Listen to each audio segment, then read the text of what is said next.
और शुरू करते हैं टॉप 10। सबसे पहले जयपुर। सीएम गहलोत ने अन्नदाताओं को बड़ी सौगात दी। बीसी के जरिए सीएम ने किसान मित्र ऊर्जा योजना का शुभारंभ किया। इस योजना के तहत किसानों को कृषि बिजली बिल में 1000 का अनुदान मिलेगा। बीजेपी से बाहर निकाले जाने के बाद पूर्व मंत्री डॉक्टर रोहिताश्व कल भावी रणनीति का ऐलान करेंगे। दिल्ली से डॉक्टर रोहिताश्व जयपुर लौट आए हैं और समर्थकों से तैयार रहने का आह्वान किया है। बीजेपी से डॉक्टर रोहिताश शर्मा के निष्कासन के बाद प्रदेश अध्यक्ष सतीश पूनिया ने न्यूज 18 को पहली प्रतिक्रिया दी। पूनिया ने कहा कि पार्टी विरोधी बयानों को बर्दाश्त करने और शराफत से पेश आने से पार्टी में अनुशासनहीनता बढ़ती है। 5 दिन बाद खेलों का महाकुंभ शुरू होने वाला है। टोक्यो ओलंपिक के लिए भारतीय खिलाड़ियों का टोक्यो पहुंचने का सिलसिला शुरू हो चुका है। इनमें 4 राजस्थान के खिलाड़ी शामिल हैं, जिनमें प्रदेश के खेल प्रेमियों को मेडल की उम्मीदें हैं। केंद्रीय जल शक्ति मंत्री गजेंद्र सिंह शेखावत ने निम्बारा मामले पर सरकार पर तंज कसते हुए कहा कि राष्ट्रवादी संगठन को बदनाम करने के लिए सरकार ओछे हथकंडे अपना रही है। सचिवालय में मंत्रियों के ऑफिस में हुई बैठकों में आने वाली चाय, कॉफी और पेय पदार्थ का रिकॉर्ड नहीं रखने का मामला एक बार फिर से गर्मा गया। कैबिनेट सचिवालय ने मंत्रियों के स्टाफ को रिमाइंडर जारी करके खर्च की डिटेल भेजने का आदेश दिया है। मरुधरा में कोरोना संक्रमण लगातार गिर रहा है। पिछले 24 घंटे में 42 नए मामले सामने आए, 2 की मौत हुई, 47 लोग रिकवर हुए। अल्पसंख्यक मामलों के मंत्री साले मोहम्मद ने केंद्र सरकार पर निशाना साधा। न्यूज 18 से बातचीत में उन्होंने कहा कि माइनॉरिटी के छात्रों को छात्रवृत्ति देने में केंद्र सरकार रोड़ा डाल रही है। अब राजधानी जयपुर के परकोटे क्षेत्र में भी अग्निशमन व्यवस्था हाईटेक करने की तैयारी शुरू हो गई। इसके लिए परकोटे के बाजारों में फायर हाइड्रेंट सिस्टम लगाने का काम शुरू हो गया है। जयपुर में टूटे फेरों कवर और टूटे सीवर चैम्बरों को ठीक करने की मांग को लेकर लोगों ने रामगढ़ मोड़ पर प्रदर्शन किया। जय भारत जन चेतना मंच के कार्यकर्ताओं ने हाथों में तख्तियां लेकर मौन प्रदर्शन किया। फ्लोरल हॉस्पिटल बीकानेर और रोटरी क्लब के संयुक्त तत्वावधान में निःशुल्क हड्डी चेकअप कैंप के तीसरे चरण का आगाज हुआ। कैंप की विधिवत शुरुआत भगवान गणपति की प्रतिमा पर दीप प्रज्वलित करने के बाद की गई। बीकानेर में शहर की सार्वजनिक प्रकाश व्यवस्था का निरीक्षण करने के लिए जिला कलेक्टर नमित मेहता ने देर रात शहर का सघन दौरा किया और संबंधित अधिकारियों को आवश्यक दिशा निर्देश दिए। बीकानेर के पब्लिक पार्क में पर्यटकों के लिए बनाए गए लिली पॉन्ड में हजारों की संख्या में मृत मछलियां मिली। बड़ी संख्या में मछलियों की मौत से क्षेत्र में दूर दूर तक दुर्गंध फैल गई। बीकानेर के गंगा शहर की रहने वाली 8 साल की बच्ची सौम्या ने अपने जन्मदिन पर माता पिता से उपहार के तौर पर नेत्रदान करने की मांग की। बच्ची का जज्बा देखकर उसके माता पिता काफी खुश हैं।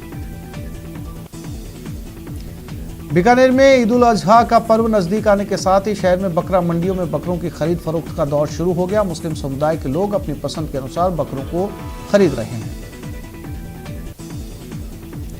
बीकानेर में रिट 2018 में चयनित अभ्यर्थियों ने नियुक्ति की मांग को लेकर शिक्षा निदेशालय के सामने महापड़ाव डाल दिया। चयनितों का कहना है कि महापड़ाव नियुक्ति न मिलने तक जारी रहेगा।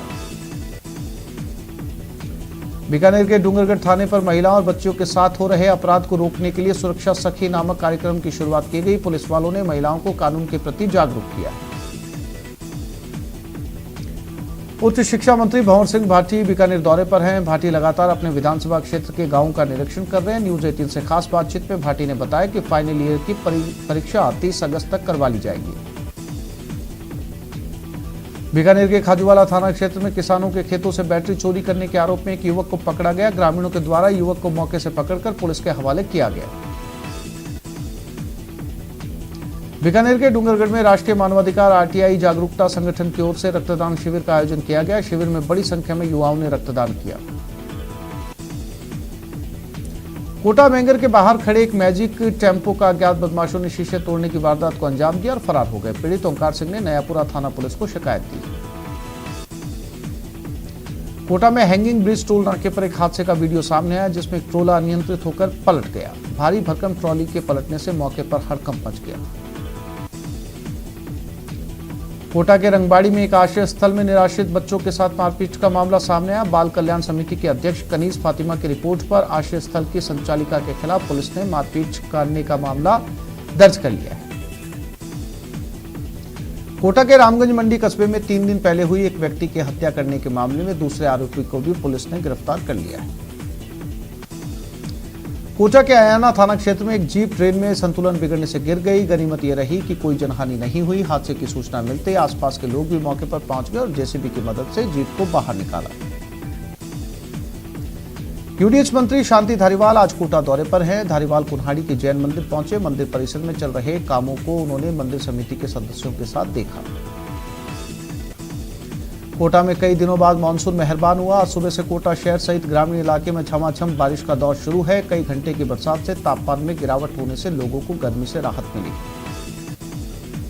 कोटा में आज इंद्रदेव मेहरबान है। सुबह से ही शहरी और ग्रामीण इलाकों में झमाझम बारिश का दौर जारी है। शहर में जहां बारिश से तापमान में गिरावट दर्ज की गई, वहीं ग्रामीण इलाकों में किसानों के चेहरे बारिश के बाद खिल गए।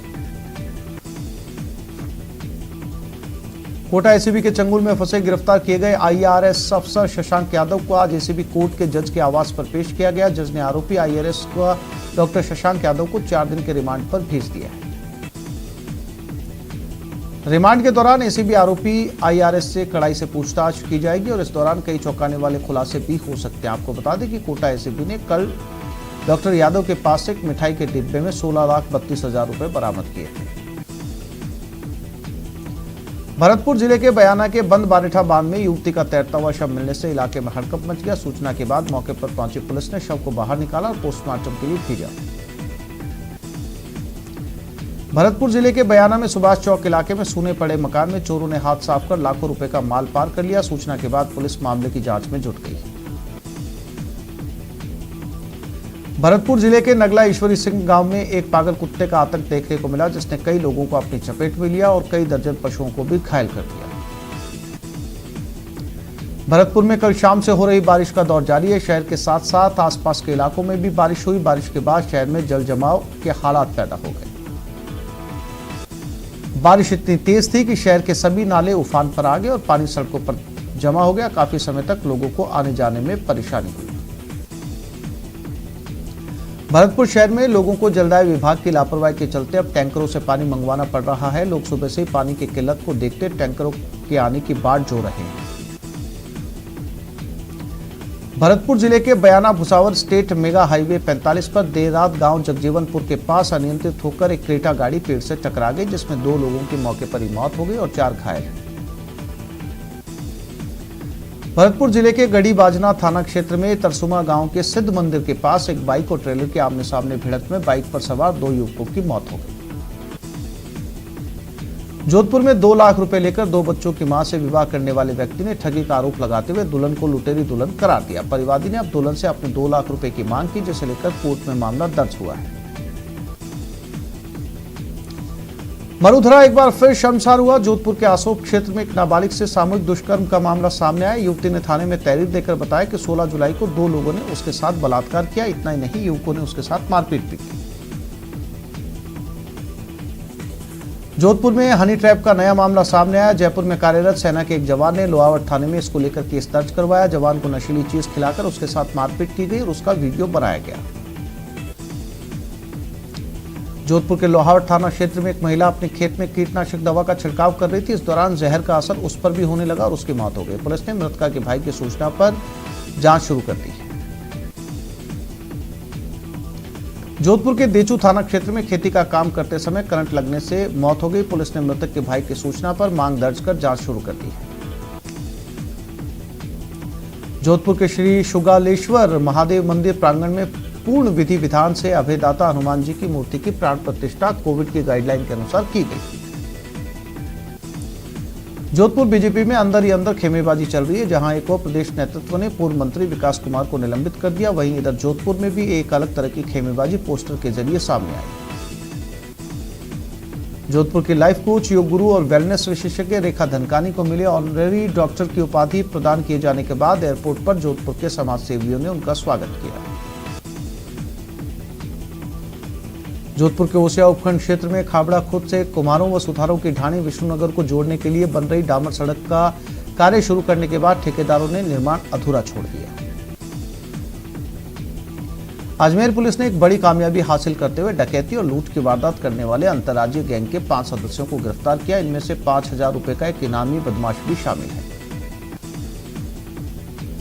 अजमेर में प्लास्टिक की फैक्ट्री में आग लग गई। देखते ही देखते आग ने विकराल रूप ले लिया। सूचना पर अग्निशमन विभाग की 6 दमकल गाड़ियां मौके पर पहुंची और आग को बुझाया गया। अजमेर के अपने निर्वाचन क्षेत्र केकड़ी पहुंचे चिकित्सा मंत्री डॉक्टर रघु शर्मा ने 350 करोड़ रुपए के विकास कार्यों का शिलान्यास किया और लोकार्पण किया। केकड़ी अस्पताल में से 20 करोड़ की लागत से भवन और उपकरण का शुभारंभ हुआ।